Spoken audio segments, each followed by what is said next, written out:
Hey everyone, I'm your host, Ricky Shockley with MedSpa Magic Marketing, and this is MedSpa Success Strategies, the show where MedSpa and aesthetics practice owners come to discover strategies and tactics that help them better market and manage their practices so they can grow, improve profitability, and have greater impact for their teams and their patients.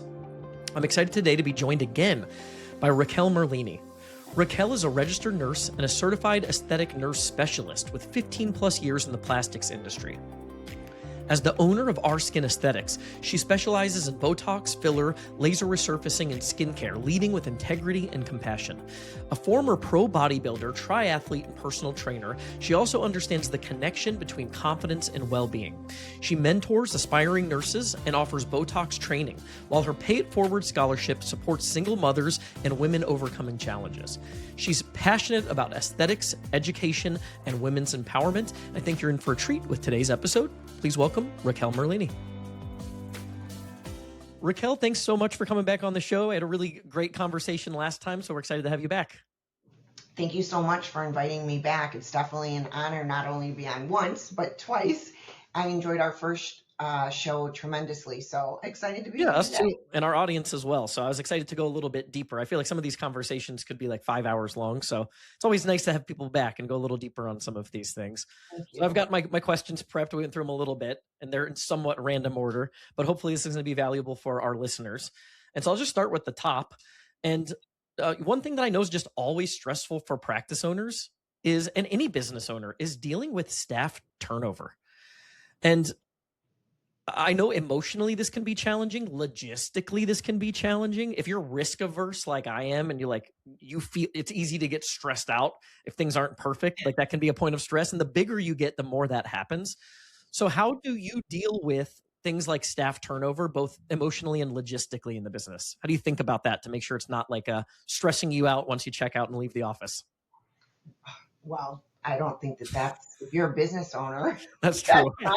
that's not possible. You're never checked Yeah. out and you're never not stressed. It's just how you handle the stress, right, in the situation. So one of the things with Our Skin is because we were previously at a location, and I'll just kind of reiterate or catch the audience back up from our previous, was that I had been with a plastic surgeon for 13 years, and I was training a team.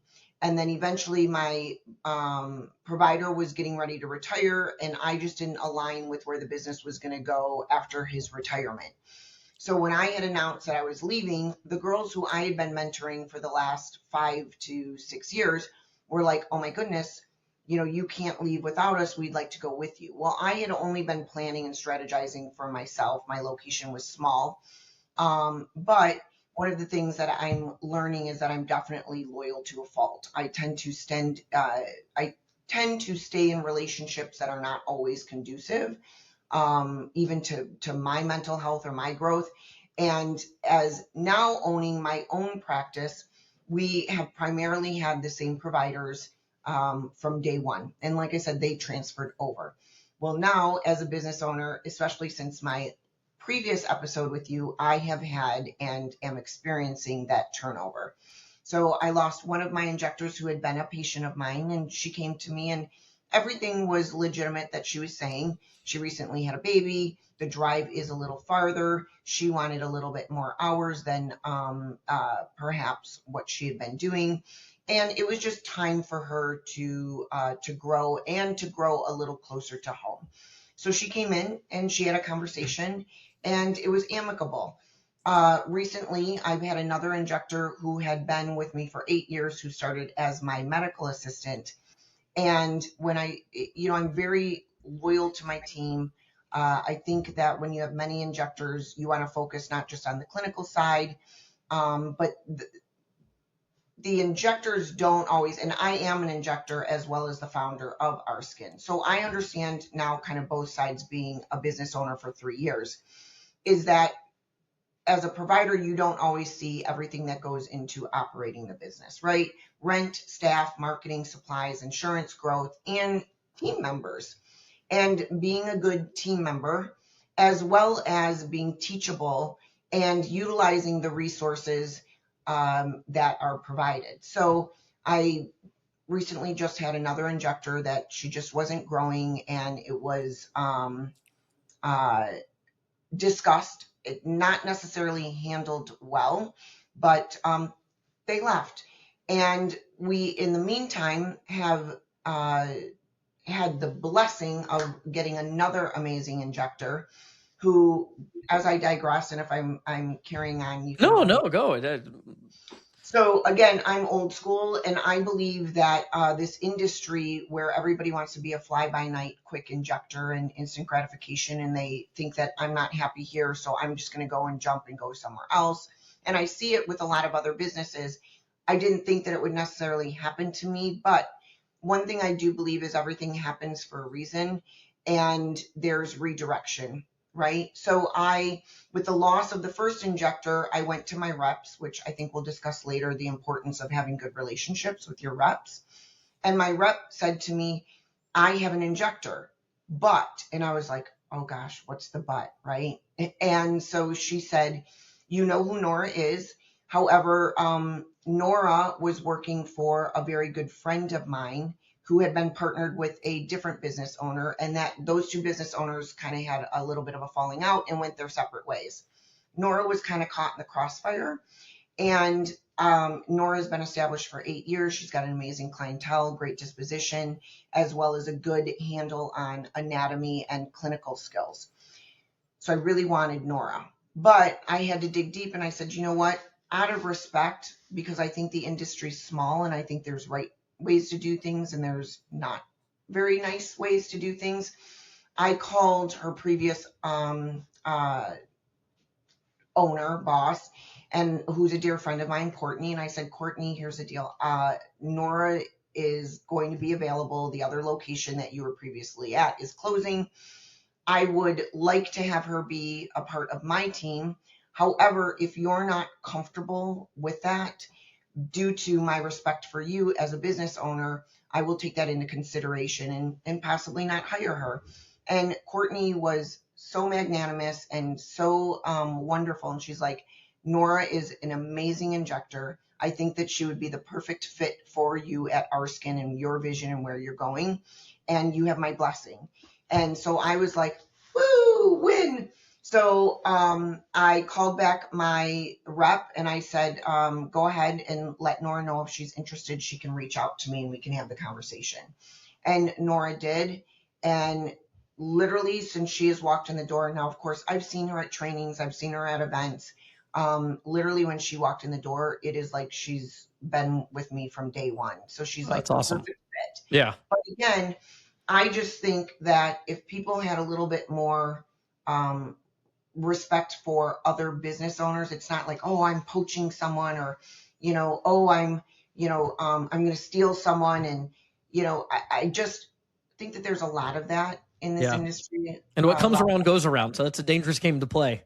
Well, I'm a big believer in karma, and I have a big faith that if you do the right things, it will come back to you tenfold. So we're thriving, and we've got new energy. And I'll tell you the other thing, being somebody who has been training and educating other providers, to have somebody who's been injecting for 8 years, I'm excited to come to work again. And she's making me think differently. Like, she's like, how do you do this? And, when you had a complication, how did you manage that? And what are your thoughts? And so I'm actually collaborating as opposed to being an educator, which is kind of thrilling. Yeah, that's awesome. And do you think some of this, like as business owners, especially when what is familiar, there's a fear around the loss of a team member. But the reality is, like, I just looked it up when we were talking here. The average injector is with a practice somewhere 3 to 5 years. So I think some of us have these in our businesses. We have this romantic vision that, like, these people are best friends. They're going to be with us forever. And sometimes that will be true, but those are the outliers. The reality is, as business owners, we have to learn to navigate and to pivot and to be comfortable that, like, hey, if somebody leaves, there's somebody else out there that can come take the seat. And who knows, maybe it's going to be even better. And that gives you a certain amount of peace. And just going through it, I think, gives you a certain amount of comfort with almost that being a norm in the future of the business, and not it being so stressful, like as a fear that hasn't happened yet. Once it happens, it almost gives you a little bit of freedom. Well, there's definite freedom and there's definite relief also, because again, like you said, when you've got long-term relationships, It's you've gone to the wedding, you've gone to the baby shower, you've gone to, milestones that have occurred in their life. And especially when I've encouraged injectors who were medical assistants to go to school, and then I'll train you and teach you, right? So you're invested, and Yeah. it becomes a little bit more than just employee employer relationship. It's a friendship, or there's an emotional tie there. So but I think that there are moments where there is a disconnect. I do pride myself on being a good communicator, but there's still feelings, there's emotions. When you're looking as a business owner and the books aren't growing, you're not hitting production goals, you're not open to learning the business a little bit deeper, and then you have to confront how loyalty without accountability can actually hurt the entire practice, right? The other team members that are at the practice and the patients that we serve, feel it too. Because if I put somebody with an injector who that patient has to constantly come back for a touch up every single time they're treated, then there's a disconnect there. And when you have the hard conversation with the injector and there's still not improvement, Yeah. then it becomes like, okay, either I'm not communicating, or they're not teachable, or they're not receptive. And when you look back after a year of being in that role, like, how can I get you to thrive? And they're not. That's when it's, I think it's difficult. Yeah. This is a popular topic in some of my circles in our space, like the agency world. And I've got my own views, but I'm interested in yours. There's almost like they feel like it's sometimes they're competing, but I think really they blend well together if you were being honest about the nuance. But there are some people that in business, they say, hey, the process is everything. And so as long as we've standardized it and the system and the training is good, that you can plug almost anybody into that system as long as they're capable, and you can recreate someone who's going to do what you want them to do. And so it's all about the process, it feels like almost exclusively. And then there are people that say, hey, yeah, that's great, but it's really all about the people. The people make all the difference in the world. How do you go about analyzing the difference between what can a process do in terms of standardizing results versus how important is just the right person in the right seat? Well, there's a book called Good to Great, and it speaks specifically about putting the right people in the right positions, right? And I think we Yep. might have even touched on this in the last podcast. Is I don't want to set people up for failure. So again, when I don't think that just because they're not performing, okay, let me find out why they're not performing, right? But then again, you can still care about people while making those business decisions, but at the end of the day, you also have to protect the company and the staff members who are growing and want to see growth. So I think that it is very difficult. Some people, like when you say the perfect recipe, look at the movie Seabiscuit. You had a whole bunch of sub-average people that weren't succeeding in anything else, but all of a sudden you've got this horse that's not supposed to do anything, a washed up trainer, a jockey who is just a mess, and then you put this recipe that they all come together, and for whatever reason, it just works. Or Miracle on Ice. I mean, there's so many of those stories, right? That it's just all those puzzle pieces just came together and fit. I think you can have an assembly line, uh, Starbucks or Taco Bell or any of the fast food chains where they've got systems in place. But if you've got one person who's on that board and they're not putting the toppings correctly on, and it's repeated, and you're handing it out through the drive-through and someone's coming back through the drive-through and complaining, then you do have to look, is it the system?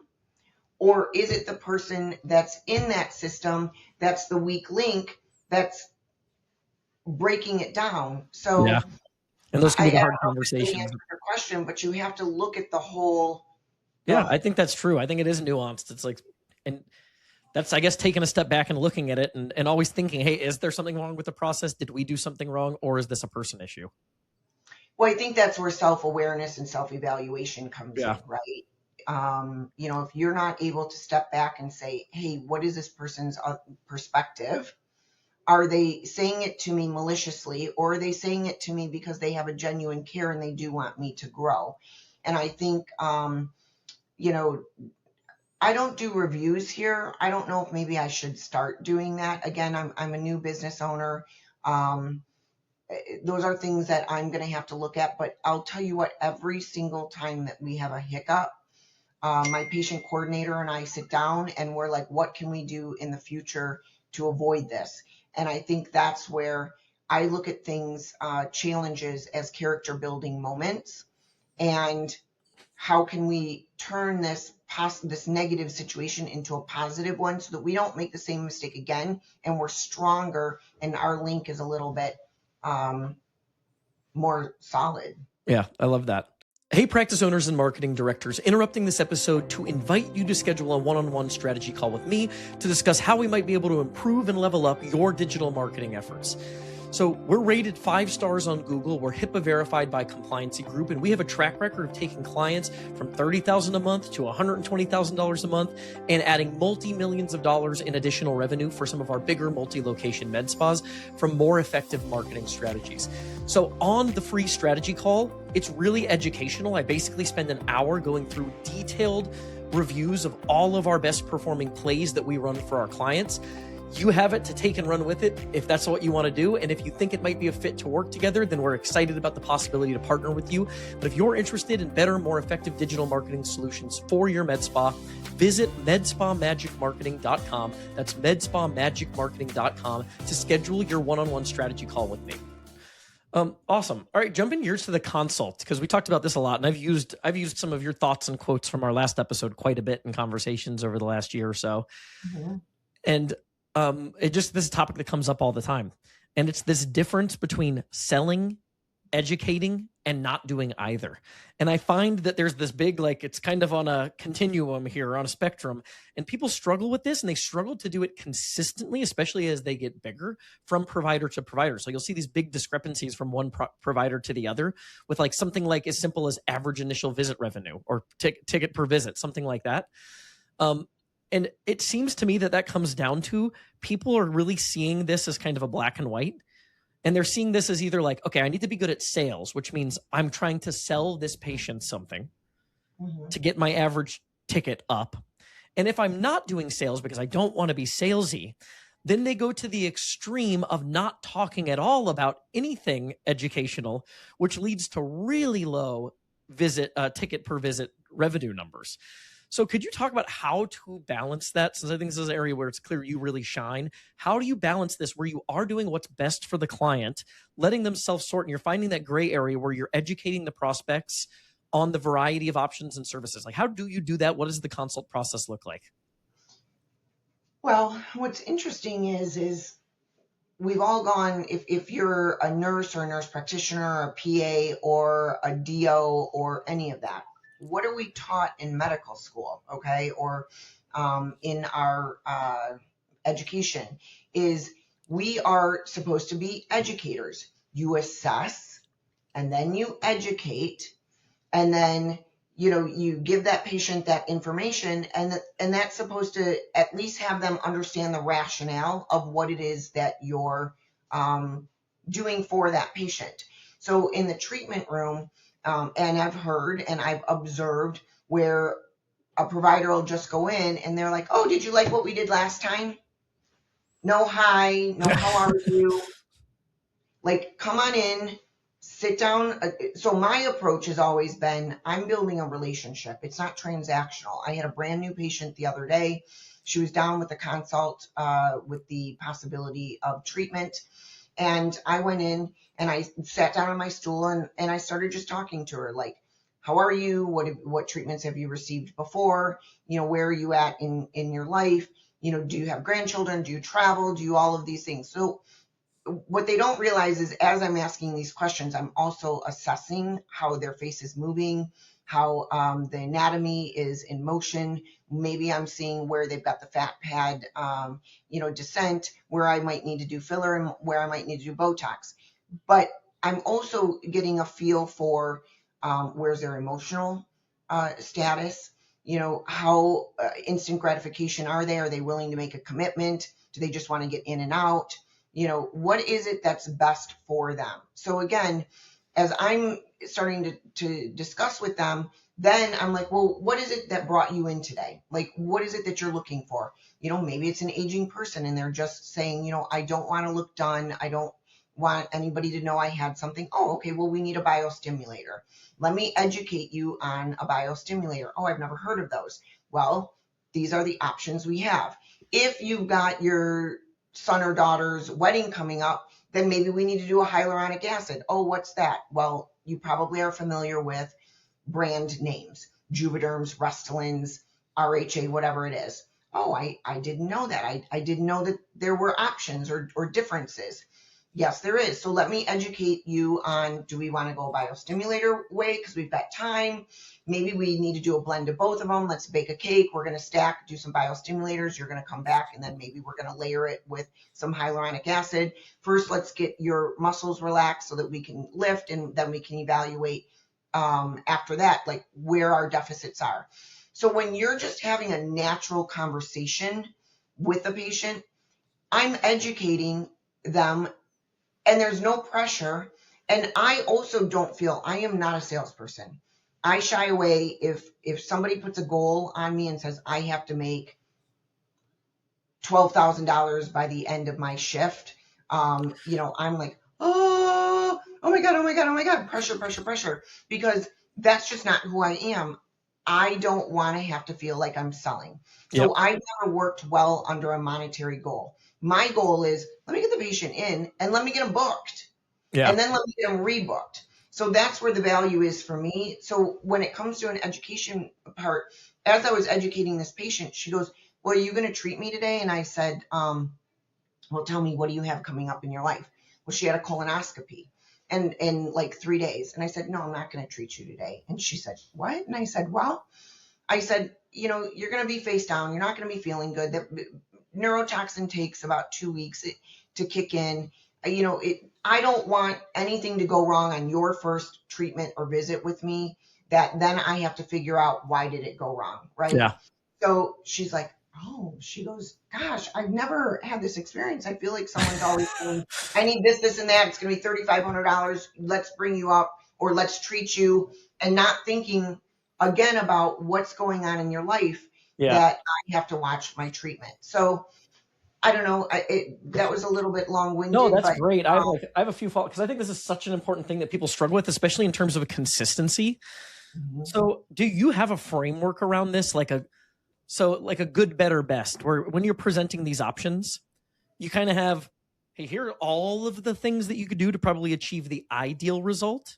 If Mhm. you're okay getting 85% of the way there, this is kind of the lean version of that. And here's the middle ground. How do you present this in a way where you're educating them and then sort of outlining the options and explaining to them, this is your good, better, best, or this gets 80% of what you described taken care of today. And if you want to go, how do you balance that? Yeah, well, especially right now with, people are a little concerned with the economy. Shoot, I filled my car up the other day. It was I just $6 noticed a gallon. that. I was I like, just noticed that what? yesterday. It flipped during the middle of the day. I saw Right. dramatically. So, that's definitely challenging. And like we have touched on before, I don't do flashy specials, Groupon style discounting. I do real structured savings that'll respect both the patient's wallet as well as give them a true value of the services. And I think with that transparency and the flexibility, it keeps our practice sustainable so that the patient again says, oh, you're here for me. I've had recently patients have come in and they're like, Raquel, I can't do my full Botox treatment or Dysport treatment. I can only, and I said, well, okay, what can you afford? Well, I have $300 this particular visit. Okay, no problem. What area bothers you the most? You look angry here. Let's just treat this area, and maybe in 3 or 4 months, your budget will change, and we'll do your full treatment. So, I never want to shame anybody or Yeah. have somebody feel embarrassed that, they've got to pick their kids' skates or tutor over. And let me tell you, women, I've had a lot and I've had nothing. And one thing with women, we are going to find where we can scrimp. So if I have to eat ramen noodles so that I can get my color done, I'm going to do that. So, we created our skin influence, turning those patients that we've got like packages that you can buy into, and you'll get a little bit of a discount with the Our Skin influence. We've got the Our Skin Bank where you can call up like whenever you want and say, hey, I got $200 that, my daughter gave me, and I want to put this in the bank for my next visit. A little different than a gift card, but kind of similar to a Yeah. gift card. So we have those, savings like that. But again, I think if somebody said to me, I can put together a whole assessment for facial balancing, and they're like, well, I can't do $5,000. Okay, well, let's target, either upper face, mid face, or let's target the lower face, get that up to speed, and then you come back in 3 or 4 months, or when your pocketbook or your time aligns, and we'll treat the other third area. So, again, I think it's when you build that relationship and your patient trusts you to know that you're not just there for that money grab transactional. Yeah. That to me is what really is the success between a good med spa and provider in comparison to the ones that just want your money. Yeah, I totally agree with that. And I know this is kind of controversial in the space, but I can't imagine if you have a sales incentive, you're going to align the incentive structure so that people start pushing and forcing things that they Right. probably shouldn't be. That's just how it is. Like you can't deny that that's going to be the reality when you put that in place. And I do agree that like just letting people self-sort is so important. Educating them and letting them self-sort. Like my wife is someone, she'll go to our med spa and she just gets Dysport and she doesn't really want to do anything else. So she probably spends a few $100 and that's kind of it. And there are other people that are going to come in and be excited to spend the $4,000 and they're pumped to do everything that they can possibly do. But so is your method is essentially, hey, listen, we're going to do the assessment. We're going to talk about the entirety of what we could do. And then when budget comes up as a concern, let's prioritize. So you're kind of working backwards from, okay, here's the big, if we wanted to do everything to achieve your goals and your ideal result, here's what that blueprint looks like. And then you kind of whittle it down from there to what they're comfortable with, working backwards. Is that fair to say? That's absolutely Oh, fair. okay. That's awesome. I love that. So with other providers, because this is again where you see such a discrepancy from provider to provider, even within a single med spa, how do you train and help them absorb this trait that you have? Because some of it is so inherent and natural. Like that's just your nature to do that and to be educational and to develop the relationships. I guess, how do you make sure you're bringing on people that either have that from the get-go or have some sort of a knack for that? And then how do you train for that so that that does feel consistent throughout the practice? So I'll have to say I haven't really had to train anyone for that. I've had the luxury because my previous injectors had worked side by side with me, so they kind of knew my philosophy. Yeah. I think one, definitely she had higher ticket sales because she just always did push that, but it wasn't a negative. There wasn't anybody who was ever dissatisfied. I remember one time at my previous location, there was somebody there and they were always pushing. And I learned that that patient called up 3 days later because they were in the moment, they were having an emotional moment and they wanted everything. And the injector didn't kind of take into consideration the emotional and explain pricing, because I'm big with, you need to know. I don't want surprises because some people don't understand how much a syringe is. They might see, oh, well, my friend got a syringe for $3.99. Why are you $800? Yeah. So then they get up to the checkout and they're like, wait, I just spent $3,500. And 3 days later, That's they dangerous. called and they complained and said, I wasn't happy. I had no idea. The provider didn't discuss the price. And at the time, that manager was like, well, you did you swiped your card and you left, and there was no problem when you left, but now you have buyer's remorse. Yep. So my previous team, that's just kind of always something that we discuss. I wouldn't have somebody at my practice who is just looking to make a dollar. Yeah. And I think also that like attracts like. So, when I'm interviewing somebody, I just ask, like, what's a usual sales day for you? Do you sell, or do you believe in educating? How do you go about it? And, so far I've been So blessed that it aligns. so that I think there's a good takeaway there. It's just bringing in the right people that kind of have that, and it just aligns. Mm-hmm. That seems like that's important. And why I like picking Raquel's brain, just so everybody knows. And I don't want to jinx you, Raquel. Are you going to be worried if I jinx? I don't know if you're Oh, superstitious. no. As of now, as our businesses grow and get bigger, we'll all get a bad review. It's inevitable for all of us. But right now, this is Raquel's worst review for her practice on Google, just so everyone knows.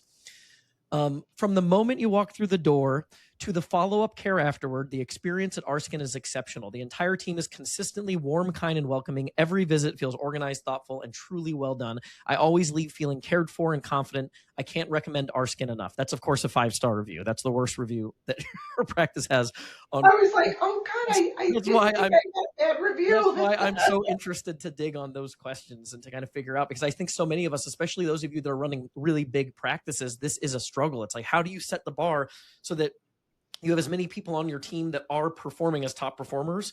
They're not going in the direction of like avoiding conversations to where their average ticket is $185. They're Right. just doing a really darn good job of building relationships and educating the client. And how we problem solve here too is my support staff. So, I feel like we concentrate a lot on just the providers, but my support staff here is my right and left arm. I mean, they are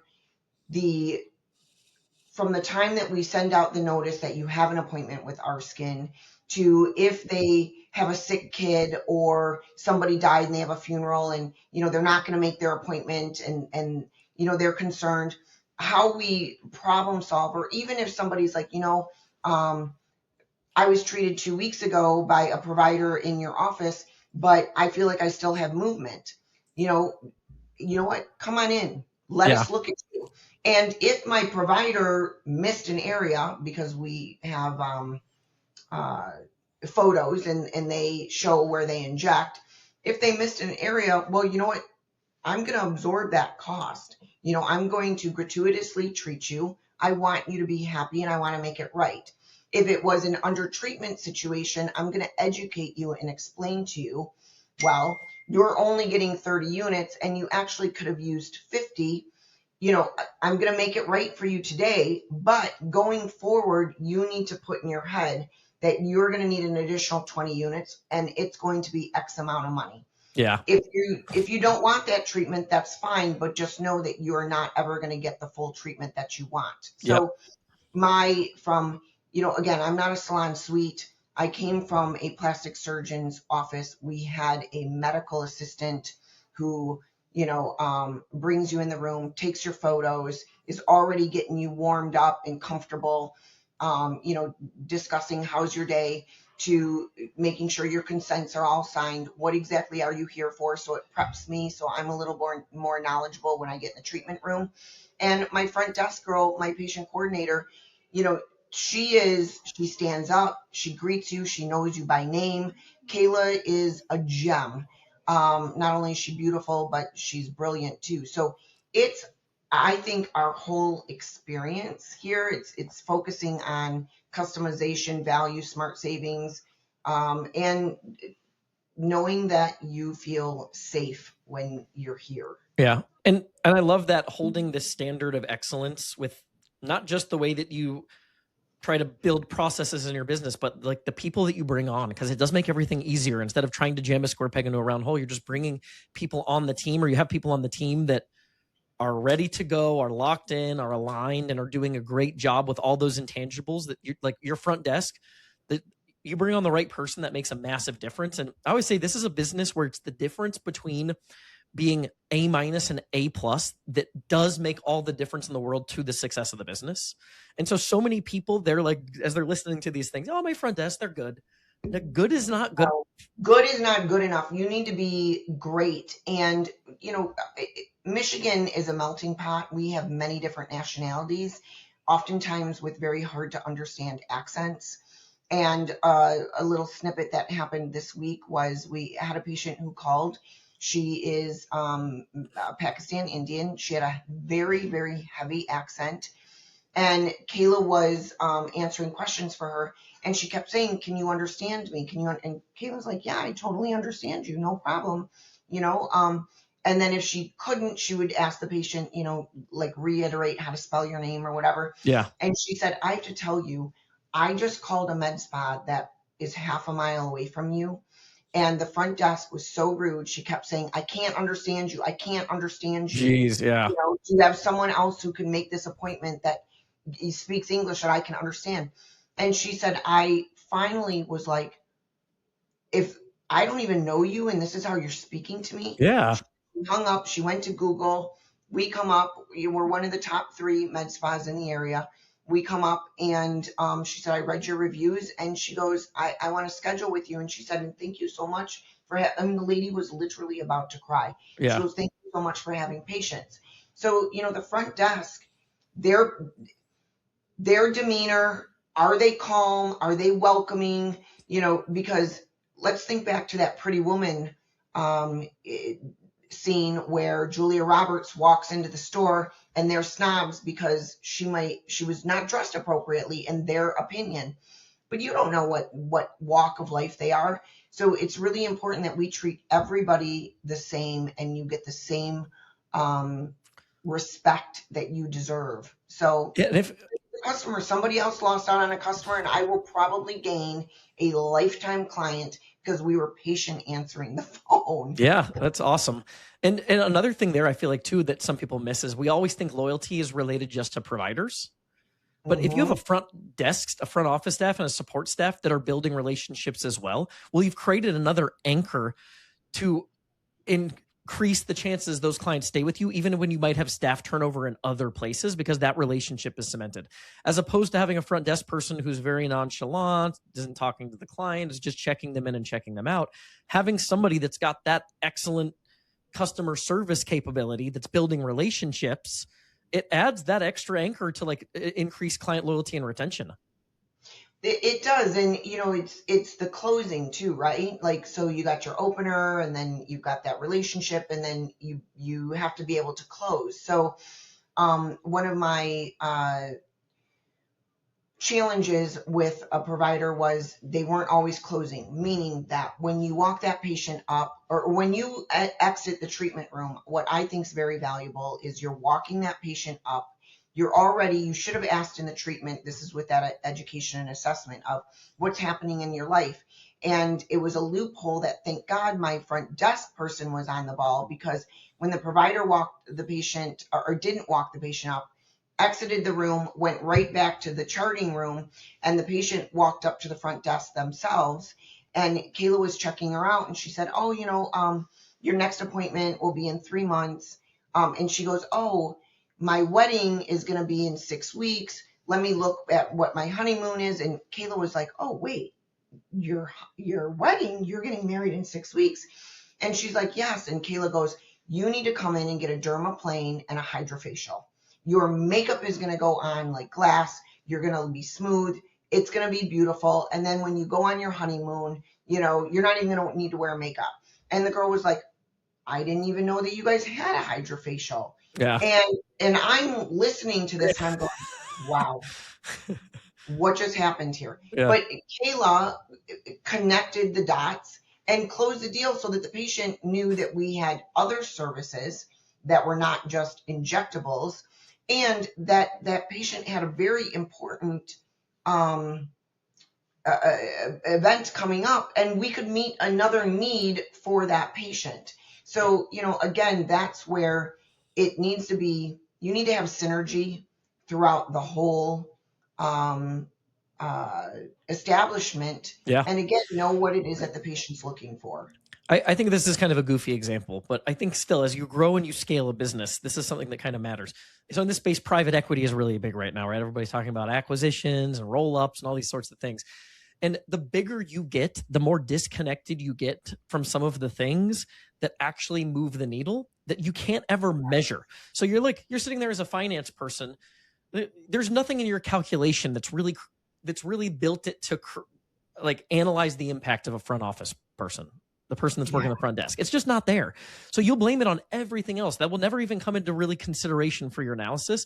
And this is silly, but this is something I will literally do. So I go to Starbucks or Dunkin' Donuts every single day, 7 days a week. And there are two ladies that work at the Dunkin' Donuts who are just phenomenal.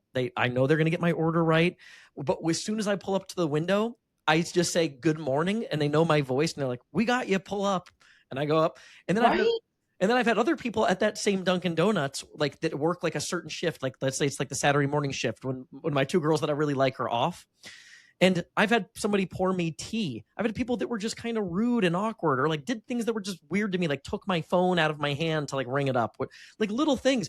But I will literally on certain days go, oh, the girls I like, they're not working today. I'm going to Starbucks. And there's nothing in Dunkin' Donuts corporate analysis that's going to have a pulse that those two make that kind of an impact in terms of like customer loyalty and actual sales data, because it's a little more intangible. But I think it does matter a ton. It's huge. So one of the exciting factors of our location when I was looking at it, besides parking and being in a downtown and not having meters and all of that, but I was like, we have a coffee shop. There's a coffee shop. Like literally we can walk right out the door and go down to the coffee shop. I will be dead on the side of the street before I will go back in there and get a coffee. See, yeah, exactly. Right. Because every time I go in, the lady behind the desk is like, oh God, what do you want today? I've got two other people before you. Yep. And I'm like going, it's not that serious. Like I could give you my order, walk back to my office and come back. It is so stressful for me to even walk in there. I am willing to pay the DoorDash guy an extra $15 to DoorDash. That's so cool, right? Yeah. Or get in my car. So it's your staff. You could have the best coffee in the world, but if your person that has to make the coffee and ring you up is cuckoo for Cocoa Pops, I'm not doing it. Yep. I've got plenty of businesses around our town that I feel like that's true. Like I just don't go back because the people that work there, it's always just not a good experience or it's inconsistent. Yeah. People matter a ton. Hey there, wanted to briefly interrupt the episode to make a quick ask. If you're a podcast listener, it would mean the world to us if you'd leave a review for the podcast, whether that's on iTunes or Spotify. It's something I hadn't really remembered or thought of asking for, but it does help us show up more frequently so that we can reach more people with the information that we're providing. So it would mean the world to us if you'd leave a review on iTunes or Spotify, if you're listening on audio. If you're watching on YouTube, make sure to hit the subscribe button so you're in the loop for future videos and you don't miss any of the content that we're putting out. Totally switching gears for a few more questions to wrap. One is I had Jacqueline Luongo on, and we talked something about we haven't talked on the podcast very much, vendor relationships. Yeah. And so I figured I'd pick your brain on this. How do you go about navigating and taking advantage of vendor relationships? Like, how do you make sure that you manage those in a way that creates maximum advantage for the practice? So I feel like I always say I'm blessed, but I am so fortunate and blessed. I have amazing, amazing reps. They really do want to see us succeed. They've been an amazing resource. In previous years, I've said, listen, my injectors don't even need to inject, but if there's space, can they go and observe? Even if it might be a little bit above their skill level, can they still go and observe? Because, they're learning techniques, they're getting a little bit more education. So, and again, what I used earlier in the podcast was when one injector was leaving, I reached out to my rep and I'm like, listen, do you have anybody who you already know my culture and what it is that I'm building? Do you have an injector who's going to align with my vision that you can recommend to me? So I think the vendor relationships are, if you're fortunate enough to have them, my reps have always gone above and beyond for me. They've advised me. They've given me wisdom. Sometimes maybe even, a little more than what they should in certain sense. But, they also help provide, I would say, listen, I've got to have a training. Is there a possibility that we can work out a deal for product, right? Because, when you do a training, you're going to use 5 or 6 different syringes. And is that going to be money out of my pocket, or is that going to be, how can I recoup that, right? Yeah. And they're always like, listen, if it's a training, and especially because I've been an educator too, if it's a training and it's going to benefit and you're going to have more sales because your staff is educated, Yeah. which is then going to increase sales, then they're willing to do that. So it definitely, especially I think in, of course they've got their bottom lines, too. And uh, I think it does help with the performance though, having good relationships with the vendors. And what you just said was one of the things that popped up is like asking, making sure that you're fully aware of the things that they could be supporting you with, because some people just don't ask. And you're missing out on opportunities like that. Oh, I'm doing training. Like, would you? And now you have something that you might have, like you said, otherwise eaten out of your pocketbook, where you can actually get additional support. So sometimes asking, it feels like that's something a lot of people just kind of whiff on. They just don't think to ask. Yeah, there's so many different tools that your provider or that your reps can give you. One of them was the assessment. I kept saying, I feel like my one provider is not getting the assessment to be able to build and grow. Maybe they're missing. And my Allergan rep was like, you know what? We have somebody that'll come in, do an analogy, do a whole mock assessment and treatment, and then sit with that provider and help guide them so that maybe they just need to strengthen that skill and feel comfortable. Yeah. And, I mean, those tools are available. They've got apps, they've got sites that you can go to. So, and then even guidance like, what conferences do I want to go to? Where should I put my money? So, but I have amazing reps. I mean, I'm on some discussion boards where I see, haven't heard from my rep in 6 months, Yeah. calling, not getting a call back. So yeah, I am very, very lucky here. Yeah. Well, that's awesome. Those are good little tidbits. Can we rapid fire? Do you have time to rapid fire 3 quick things that I pulled from Instagram? Sure. So these are 3 super quick ones. Just if you have an extra bit of commentary, I thought they were like good shares. So if you have a little bit of extra commentary, I'll rapid fire through these final 3 things. So the first one, we've talked a lot about positioning. Who am I for? How do I speak to my ideal client? What are we going to be known for? And how do we make sure that we speak to people that we're going to align with? You mentioned that with team. One of the things you talked about on Instagram is essentially addressing the here's what we do and here's who we serve. You said at our skin, we're not chasing drastic. We're creating refined, not overfilled, not frozen, not what did she do? And so I think something as simple as letting people know your treatment philosophy and what you're trying to do for outcomes is pretty important, because I've had other people like that, they're kind of known for the overdone look. So was that intentional? And do you think that is important to kind of identify that, hey, here's who we are, here's how we treat, and if that's what you're looking for, we might be a good fit? I think it's key because again, if you're trying to get that square peg into the round hole, right? It's just not going to work. I'm not that provider for you. I say no to patients all the time. My staff isn't overdone. If I start to think they're playing around a little bit too much, hey, back off the lip filler or back off the Botox. I'd like to see some animation. I think that we live by the standard that we're also trying to project. So for sure, I like the natural look. I think it's important, and that's where I want to put all of my focus. And something as simple as letting that be known, I think, is key. One other thing that can be a challenge in this industry is commoditization, right? Like, so you have another post here where it said, the real magic isn't the syringe, it's the assessment. I'm studying your anatomy, your collagen story, your movement patterns, the way you smile. A cookie cutter treatment plan, not here. Your face is unique. Your plan should be too. Anything that you do beyond that to like intentionally make sure that you're selling the skill of yourself and your other providers as a point of differentiation, so it doesn't become an apples to apples on just like, hey, we do Botox? Yes, well, I mean, I think that's one thing with the Instagram and social media presence, right? Just conveying that. Yep. My referral program is outstanding. We get so many referrals from other patients who might be at a yoga studio and they're like, "Oh my God, you look so good. What did you do?" And so we have a lot of great testimonials from patients who, they're like, "Oh, I thought so-and-so never had anything done. I couldn't believe she told me she's been coming to you forever. She looks so natural and so refreshed." Yeah.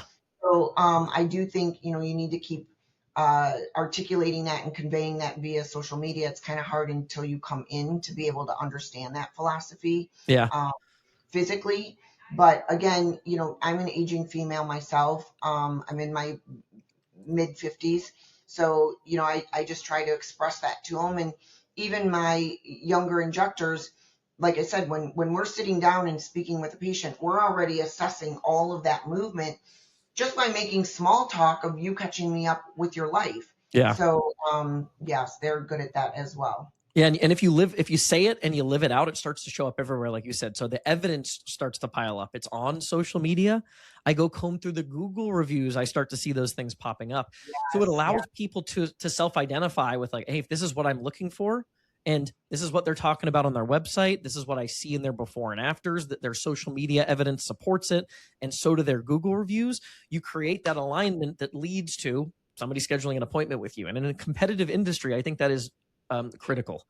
Last little one here, which I know some people can shy away from. There's a version of this business where Raquel's social media is nothing but Raquel, and you're the face, and everybody else is the support staff and the supporting roles, and that's always true. Your name's on the business.